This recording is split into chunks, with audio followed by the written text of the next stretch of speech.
Bismillahirrahmanirrahim.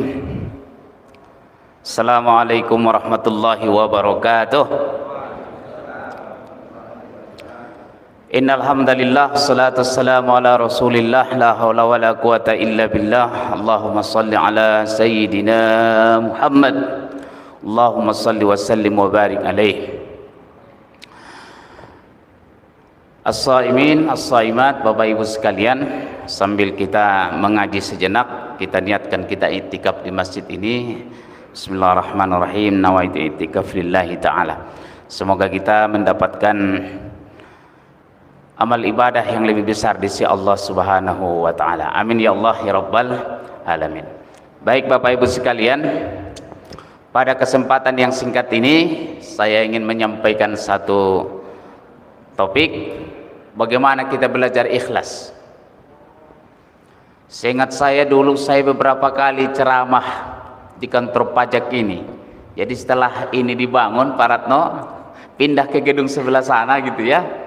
Ya Pak ya, di sana tuh. Dan Pak Damar dulu di sana kontak kita, orang Kahuripan. Nah, setelah di sana ada berapa lama lah di sana ya. Dan alhamdulillah kembali ke sini dengan ada masjidnya, mudah-mudahan berkahlah kita semua ini. Amin ya rabbal alamin.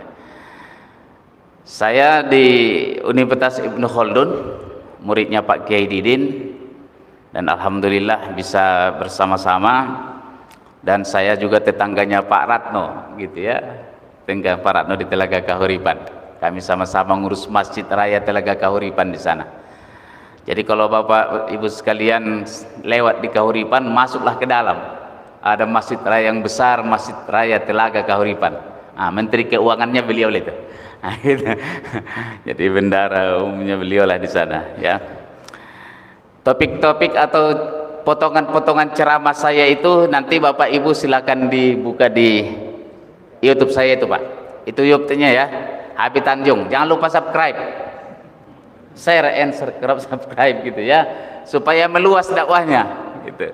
Jadi silakan dipotong-potong sedikit-sedikit biar jangan panjang-panjang. Mudah-mudahan berkah lah, bertambah sedikit demi sedikit ilmu kita ya. Ini beberapa buku saya, sekedar menginformasikan. Ini beberapa buku yang sudah terbit, cuma sayangnya memang di toko buku sudah habis dan penerbitnya sudah tiarap gitu Pak, karena COVID jadi nggak bisa lagi menerbitkan buku gitu ya. Dan ini buku yang terbaru, Ini Karunia Tuhanku. Nah, kalau ini masih baru diterbitkan, kalau nanti Bapak berkunjung ke sekolah kita di Bukit Dinamika Umat di Telaga Kahuripan, ini hadiah. Jadi setiap kali yang datang ke sekolah kita itu selalu diberikan hadiah buku gitu ya. Baik. Ini satu ayat dari Al-Qur'an. Kalau nanti di surah Al-Balad dibuka ayatnya, falak tahamal aqobah.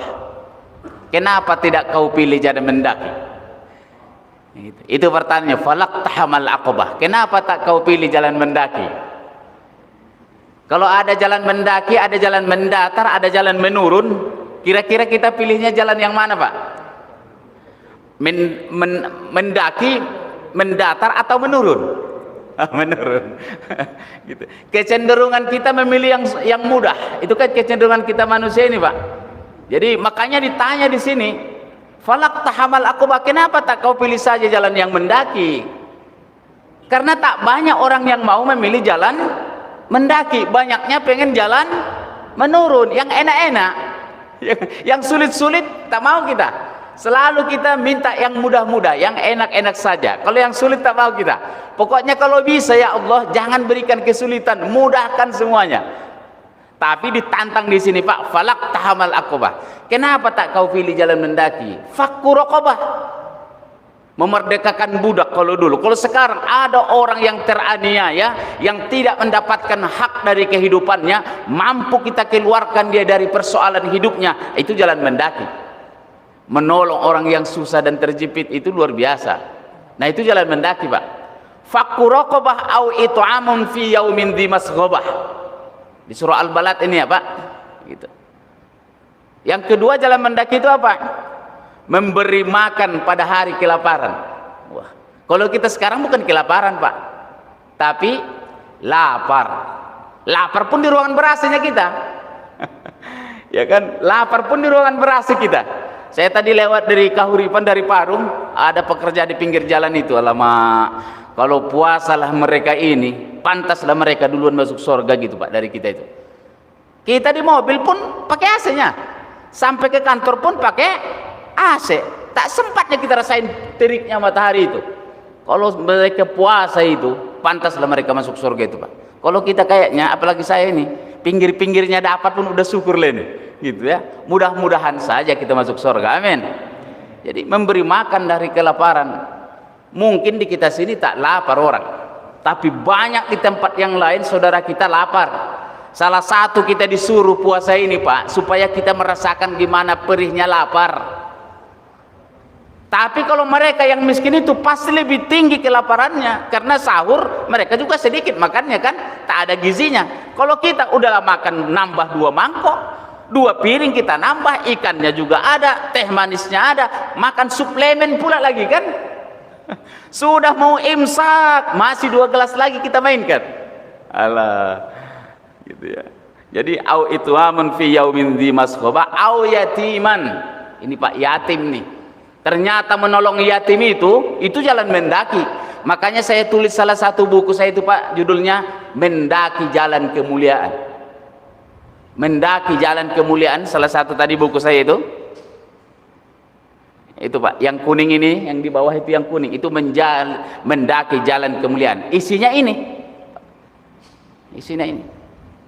memberi makan orang yang lapar. Kalau sekarang kita puasa, siapa yang mampu memberikan makan buat orang yang berbuka, pahalanya 2 kali lipat.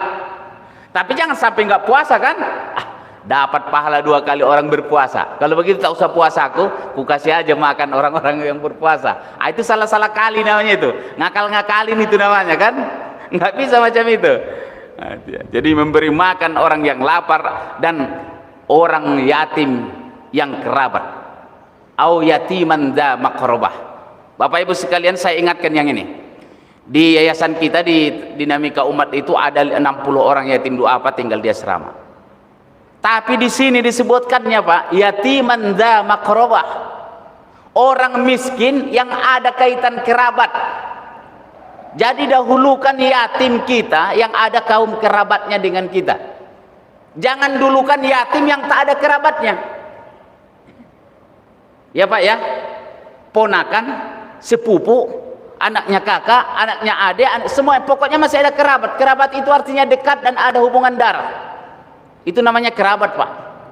Jadi jangan dahulukan yatim yang tak ada hubungan kerabatnya, sementara yatim yang ada kerabatnya dengan kita tak kita urus. Salah nanti kita itu.